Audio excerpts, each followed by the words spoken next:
Boa tarde, senhores. Boa tarde aqui em casa. Aqui estamos aqui no Mercado Ntomene para apresentar um grande cantor aqui. Se chama Filho de Chokwe.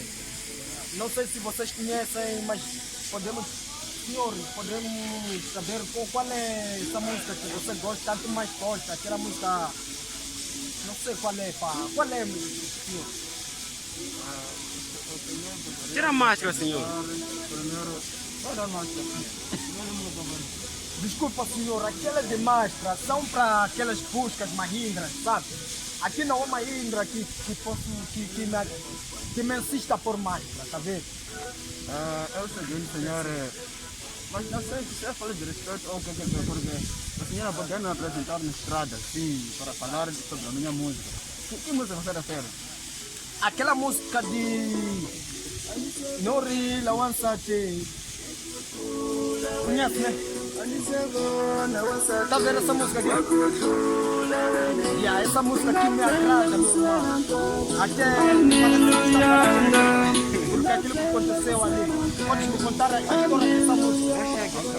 Posso contar um pouco mais.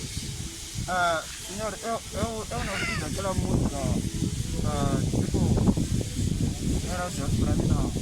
Agora porque as pessoas que estavam sofrendo ou estavam naquela situação, nesse momento da internet, as coisas combinam, porque às vezes eu posso cantar enquanto a música é para direito para mim, mas a música não era para mim.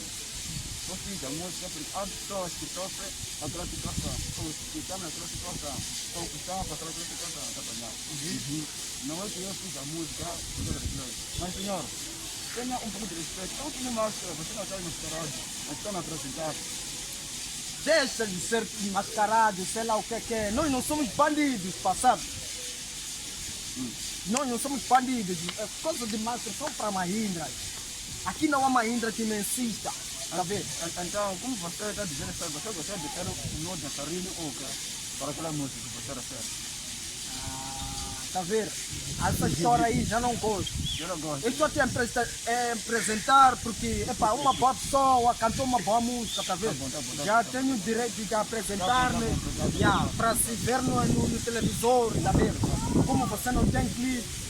Muito obrigado.